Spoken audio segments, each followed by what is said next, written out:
একটা খাটোলেজ বানরকে নিঃসঙ্গ অবস্থায় 7 বছর যদি আমি রেখে দেই, এটা তো সাফারি পার্ক হলো না, তাই না?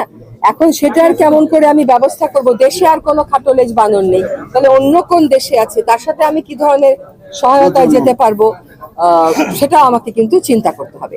আপনাদের এখানে একটা সাফারি পার্ক আছে, আপনারা যারা গাজীপুরের আছেন, এটা আপনাদের প্রত্যেকের দায়িত্ব দেখে রাখা। এটা একটা জাতীয় সম্পদ, কিন্তু আপনাদের উপর দায়িত্ব কিন্তু একটু বেশি, এটা আপনাদের এলাকায় আছে।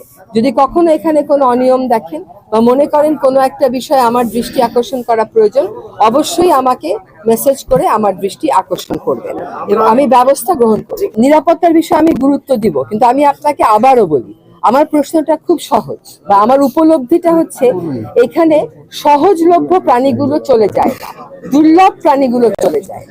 নিরাপত্তার অভাব হলে সবই চলে যেত, ময়নাও চলে যেত, টিয়াও চলে যেত, তা যাচ্ছে না, মাকাও যাচ্ছে। বেষ্টনীগুলো পুরনো হয়ে গেছে, তারা সরকারের কাছে কবে আবেদন করেছে সরকার কেন সেই আবেদন দেখেন, এটা দেখতে হবে। সরকারের যদি টাকা না থাকে, এখনকার যুগে কিন্তু বন্যপ্রাণী প্রেমীর সংখ্যা অনেক বেড়ে গেছে, তারা নিশ্চয়ই এগিয়ে আসবে সহায়তা করতে। তো এটা নিরাপত্তা ব্যবস্থার সাথে সাথে মনস্তাত্ত্বিকও আমার উন্নয়ন করতে হবে। আরেকটা হচ্ছে অ্যানিমাল ওয়েলফেয়ার, যে এরা ভালো থাকবে সেটা দেখে, আর আমার বন বিভাগের সক্ষমতার সাথে সাথে কমিটমেন্টটাও বাড়াতে।